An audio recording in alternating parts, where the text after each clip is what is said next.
अस्सलामुअलैकुम, क्या हाल है आप सबका? आई होप बिल्कुल ठीक हैं, खुश हैं और मज़े में हैं। Welcome back to my channel. हम लोग भी अल्हम्दुलिल्लाह बिल्कुल ठीक हैं, तबीयतें पहले से मच बेटर हैं। तो यहाँ पे देखें मैं क्या कर रही हूँ, मैं लेके आई थी कोयले और मैंने समझा थे छोटे साइज़ के हैं, लेकिन जब बॉक्स खोला तो इसमें ये बड़े साइज़ के थे। तो ये बखूर जलाने के लिए मैंने यूज़ करना है, लेकिन जो मेरा इंसेंस बर्नर है उसमें इतना बड़ा कोल मैंने वैसे आ तो जाएगा, मैं ये नहीं कह सकती नहीं आएगा, लेकिन इतना बड़ा रख के मैंने करना क्या है, थोड़ा सा कोल चाहिए होता है और बेसिकली ना इसको कोल को बर्न करने के बाद इसके ऊपर ही बखूर रख दिया जाता है। लेकिन मैं क्या करती हूँ कि उसके ऊपर ये लगा के इसकी ट्रे और फिर उसके ऊपर रख देती हूँ ताकि स्लोली ना फिर इसकी खुशबू आती रहती है। तो बस ये कोयले सारे तोड़ के मैंने डाल दिए थे कंटेनर में ताकि एक ही बार में काम हो जाए, बार बार ना तोड़ना पड़े। और बस इसको मैं समेट लूँगी और आज हम करेंगे किचन की क्लीनिंग। आप बताएं आपकी क्लीनिंग कहाँ तक पहुंची? रमज़ान की तैयारी सारी आपकी हो गई या अभी कुछ रहता है?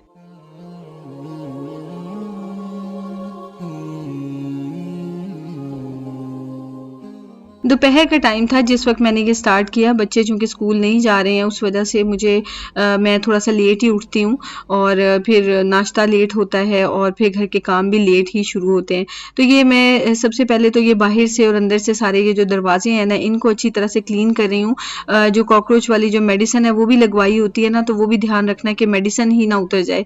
तो बस इसको सारे बाहर अंदर से मैंने क्लीन कर लिए। 26 कैबिनेट्स हैं मेरे किचन में, तो अच्छा खासा जो है ना वो स्टोरेज स्पेस भी है और किचन भी माशाल्लाह से बड़ा है। तो जब इसकी डीप क्लीनिंग करनी पड़े तो अच्छा खासा टाइम लग जाता है।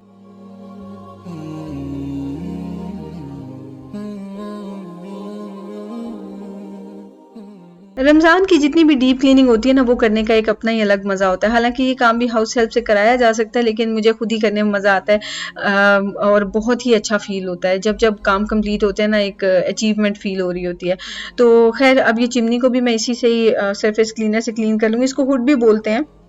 मुझे पर्सनली ये बिल्कुल पसंद नहीं है क्योंकि इसको ऑन करते हैं तो ये एग्जॉस्ट की तरह चलता है और ये हवा जो है ना वो जो भी हीट निकल रही होती है चूल्हे के पतीलों में से तो वो उसको ये ऊपर की तरफ पुश कर देता है। लेकिन क्या होता है कि मैं इसको ऑफ रखती हूँ क्योंकि इसकी आवाज़ जो है ना वो भी फिर एनॉय करती है। तो जब इसको ऑफ कर दें तो फिर क्या होगा कि जितनी हीट है ना वो फिर ऊपर चूंकि कैबिनेट्स लगी हुई हैं चूल्हे के ऊपर तो वो हीट यहाँ वहाँ डिसिपेट नहीं हो सकती, उसी जगह पे एक्यूमुलेट हुई रहती है, जिस वजह से मुझे लगता है कि मेरी स्किन बर्न होना शुरू हो गई जब से मैं यूएई आई हूँ। मुझे याद है अभी भी कि यूएई आने के बाद 3 से 4 महीने के बाद ही एक मैंने वीडियो बनाई जिसमें मैं कह रही थी कि मेरी स्किन पता नहीं क्यों इतनी डार्क हो गई है यूएई आने के बाद, शायद वेदर है, ऐसा है वैसा है। तो आप लोग मुझे बताएं कि जिनको स्किन का प्रॉब्लम होता है वो कैसे अपनी स्किन टैनिंग खत्म करते हैं। मेरी तो स्किन टैन होने लग गई है। तो वो आहिस्ता आहिस्ता मुझे रियलाइज हो रहा है कि नहीं ये इस हुड की वजह से होता है, क्योंकि जब हुड को ऑन करते हैं ना तो वो बड़े अच्छे से जो है ना वो सारी हीट निकल जाती है, लेकिन वो जो उसकी आवाज होती है ना वो मुझे तंग करती है। हालांकि हुड भी नया है लेकिन आप ऐसे ही समझे कि सर पे एक एग्जॉस्ट चला हुआ है। जो कैबिनेट्स की क्लीनिंग है ना वो मैं बहुत इजी तरीके से कर रही हूँ। मैं ये चीज़ें निकालती हूँ और उसके बाद मैं इसको वैक्यूम कर देती हूँ।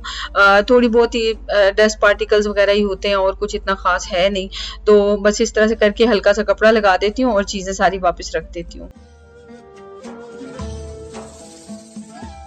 वैसे रेगुलरली किचन को क्लीन रखने का ये फ़ायदा ज़रूर होता है। और बहुत से लोग पूछते हैं कि आपके किचन कैबिनेट्स में जो है वो कॉकरोच नहीं होते, तो ये देखिए आपके सामने ही मैं इनको क्लीन कर रही हूँ। जिन घरों में कॉकरोचेस का मसला है ये कोई नई बात नहीं है या ये कोई एम्बेरसमेंट वाली बात नहीं है, बस इसका ख्याल अच्छे से रखना होता है। वो ये है कि गल्फ तो मशहूर है ना कॉकरोचेस के लिए, तो इसी वजह से एक तो पेस्ट कंट्रोल करवाया जाता है। बहुत सारे स्प्रेज होते हैं जो वो लोग किचन में करके जाते हैं, पूरे घर में जगह जगह करते हैं। फिर किचन की कैबिनेट्स में मेडिसिन लगा के जाते हैं, छोटे छोटे से येलो डॉट्स लगे होते हैं किनारों पे ना कैबिनेट्स में, तो उनकी वजह से कॉकरोचेस नहीं आते। फिर तीसरा जो हमारे पार्ट पे रोल होता है वो ये होता है कि हमने सफाई बहुत अच्छे से रखनी होती है। आप देखें मैं 6 मंथ्स के बाद कैबिनेट्स को क्लीन कर रही हूँ लेकिन अल्हम्दुलिल्लाह फिर भी बिल्कुल ठीक ठाक है, कोई उनमें ऐसा मसला नहीं है। तो बस इस चीज का ख्याल रखें ना कॉकरोचेस नहीं आते।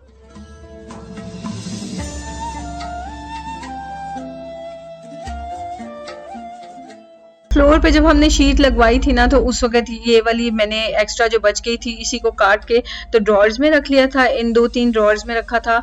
और उसके अलावा फिर जो पतीलों वाला मेरे कैबिनेट है ना उसमें मैंने रखा था, क्योंकि पतीलों से कालक लग जाती है ना फिर वाइट कैबिनेट पे, तो इसलिए मैंने ये शीट रख दी थी। तो इससे मुझे बड़ा फ़ायदा होता है। लेकिन ये कि कभी इतना टाइम ही नहीं मैंने निकाला कि इनके लिए अलहदा शीट्स लेके आऊँ सारी कैबिनेट्स में रखूँ। इंशाल्लाह नेक्स्ट घर में शिफ्ट होंगी ना तो कैबिनेट्स में रखूँगी शीट्स।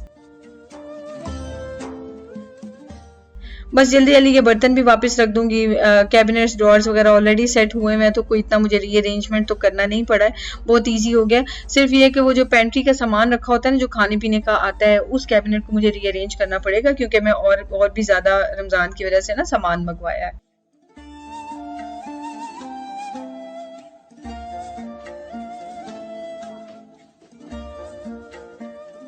किचन कैबिनेट्स में जो सबसे मुश्किल कैबिनेट होती है ना, वो होती है स्पाइस कैबिनेट।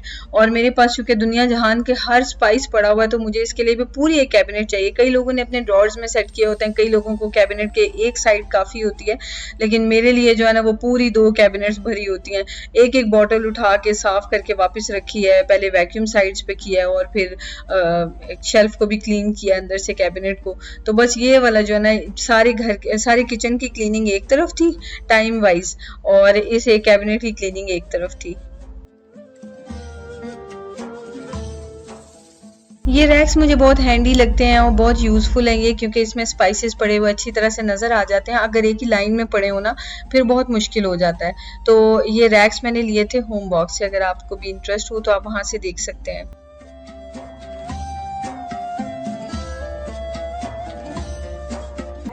इसको थोड़ी सी वॉमिट की तबीयत हो रही थी, तो इसको शराद ने ये मिंट दिया है।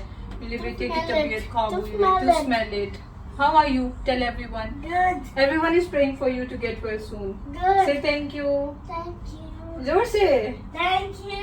इधर देखो शम्मू की माँ है। शम्मू की माँ इतना बेचारा वीक हो। अब लिटरली ये वाली कैबिनेट रह गई है, और साथ में ये वाली, इसके अंदर बर्तन बहुत ज्यादा हैं, तो इंशाल्लाह वीकेंड पे कर लूंगी। शराद को पकड़ाती जाऊंगी, शराद नीचे काउंटर पे रखते जाएंगे। जल्दी से इसको साफ करके कपड़ा लगा के, और फिर उसके बाद वापस रख लूँ। अकेले बंदे के लिए बहुत टाइम टेकिंग हो जाएगा। बाकी चूंकि शीशे के बर्तन नहीं थे तो मैनेज हो गया। और एक जो है ना, ये वाला जिसमें सारा वो जो खाने पीने का स्टफ होता है ना, जो आप वो मंथली ग्रोसरीज वगैरह लाते हैं, तो एक वो वाला, ये सिर्फ एक कैबिनेट है। तो इसमें भी अभी कारफूर से सामान आ गया है, तो वो मैं रखूंगी, तो उसके साथ साथ ही मैं इसको पहले क्लीन कर लूँगी। बस ये 2 काम रह गए, और फिर उसके बाद मैंने रमजान की प्री प्रेप शुरू कर दी है टाइम पे। इंशाल्लाह मेरी कोशिश होगी कि जब आप ये वीडियो देख रहे हैं उसके अगले दिन मैं ये करूँ। बच्चों की तबीयत की वजह से, फिर मेरी अपनी तबीयत भी ऐसी है, तो बार बार रेगुलरली वीडियोज अपलोड ही नहीं हो रही।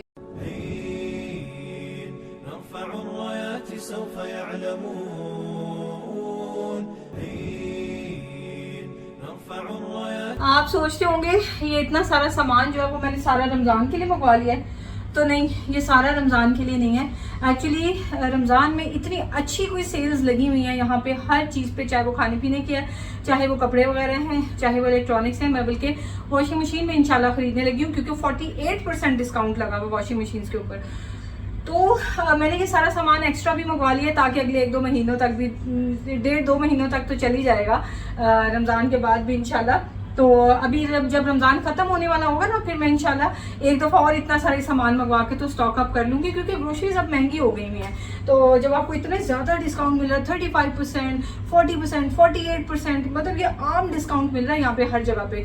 तो मतलब अल्लाह करे कि हमारे अपने पाकिस्तान में भी इसी तरह से डिस्काउंट मिला करे। वहाँ तो महंगाई ने सबकी कमर तोड़ी हुई है। यहाँ पे यह है कि रमज़ान का लिहाज इतना ज़्यादा है कि वही सारी की सारी फ्रेश चीज़ें हैं। ये नहीं है कि पुराने स्टॉक के ऊपर जो उन्होंने कोई सेल लगाई है, हर सामान के ऊपर सेल है। तो ज़ाहिर है फिर हम लोग अपने घरों में भर लेंगे, कि ताकि अगले 1-2 महीने भी ज़रा सस्ते में गुजर जाएं। रमज़ान की शॉपिंग खुद जाके करने का एक अपना अलग ही मज़ा होता है, लेकिन बहुत ज़्यादा रश होता है। और एक तो इतनी ट्रॉलीज़ खड़ी होती है, उनके बाद हमारी बारी आती है, और जब ट्रॉलीज़ जो आगे होती है वो भी सारी की सारी फुल भरी होती हैं। कई लोगों ने 2-2 ट्रॉलीज़ भरी होती हैं। तो तौबा, उतना सामान खरीदने में टाइम नहीं लगता जितना फिर पेमेंट करने में टाइम लग जाता है। तो इस बार चूँकि बच्चों की तबीयत ख़राब थी, तो मैंने इस वजह से सामान ऑनलाइन ऑर्डर किया कि मैं बच्चों को लेके कैसे इतना फिर सकती हूँ, बच्चे बेचारे पहले ही एग्जॉस्टेड हैं। तो लेकिन ये काम बहुत अच्छा हो गया, सारी शॉपिंग कारफोर वालों ने करके मुझे दे दिया, और लाके घर में सामान मुझे डिलीवर कर दिया। बस मुझे अपनी कैबिनेट्स में रखना है, तो मैं बहुत खुश हो गई हूँ।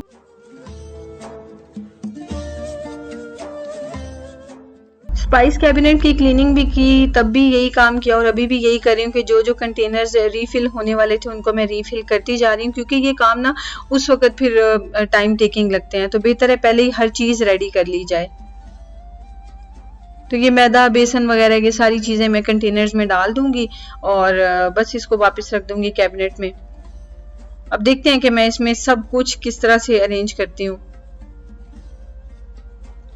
शहजाद घर आ चुके थे, तो वो आते हैं तो फिर उनका दिल होता है कि मैं इसकी हेल्प करा दूं ताकि इसका काम ज़रा जल्दी निमट जाए। तो मुझे कह रहे थे कि मैं सारा ये कर लेता हूँ, कैबिनेट्स में रख देता हूँ। तो मैं कही थी कि मुझे बताओ मैंने कहाँ रखा है कैबिनेट्स में, ताकि मुझे याद रहे कि क्या-क्या चीज़ कहाँ-कहाँ रखी हुई है।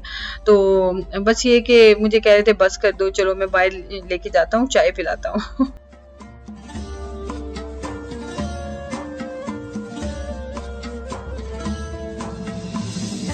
Here's your new sponge. Give me huggy. Here's How are your- you feeling? better. This- You can Oh, here's same your new वही रात में sponge. सकाओ तो हाँ। Here's your new sponge. Body If I in the morning, then I get really tired in the morning. Oh, here's your new sponge. Thank you. Jackie, wash Oh, I it for found me. salt on the ground. ना ना बेटा ना, निकल के गिर जाएगा, एकदम बिखर Can जाएगा, I मस्ती see? ना करना Can है। I Sea see? salt के साथ floor salt. Can I see? हाँ। Can I see? Can I see? Yes. yes. Wow. It's inside one of them. मैं ऐसी थकी हुई ना कि अब मुझे बिल्कुल भी ना समझ कुछ नहीं आ रही कि मैं क्या कर रही हूँ क्या नहीं। और ये देखिए मैंने क्या किया, मसूर की दाल के ऊपर मैंने ये छिलकों वाली मूंग की दाल डाल दी है। मैंने इस दाल से बड़े बनाने थे, वैसे खैर मैं सोच रही हूँ बेसन की बनाऊँ इस दफ़ा, बट खैर ये मैंने दो मिक्स कर दिए। ये तो मेरा हाल है। अल्हम्दुलिल्लाह काम मैंने काफ़ी सारा कर लिया। ये जितना सारा सामान मंगवाया था ऑलमोस्ट अरेंज हो गया, बस कुछ इन कैबिनेट्स में रहता है, फिर ये काम खत्म हो जाएगा। और वो जो सारे बॉक्सेस हैं वो मैंने संभाल के रख लेने, क्योंकि नेक्स्ट कार फ्लोर वाला आएगा बंदा तो उसको देने हैं ताकि रिसाइकिल हो जाए। तो ये यहाँ पे ईजी होता है कि ये बॉक्सेस जो है ना खुद डिस्कार्ड नहीं करने पड़ेंगे। तो खैर उसमें जो है थोड़ी सी सब्जी पड़ी हुई है, वो मैं अभी ऐसे ही फ्रिज में रख दूंगी। फ्रिज को भी मैंने हल्का सा क्लीन करना है, क्योंकि वो तो मैं ऑफ एंड ऑन क्लीन करती रहती हूँ, तो उसकी डीप क्लीनिंग की जरूरत नहीं है।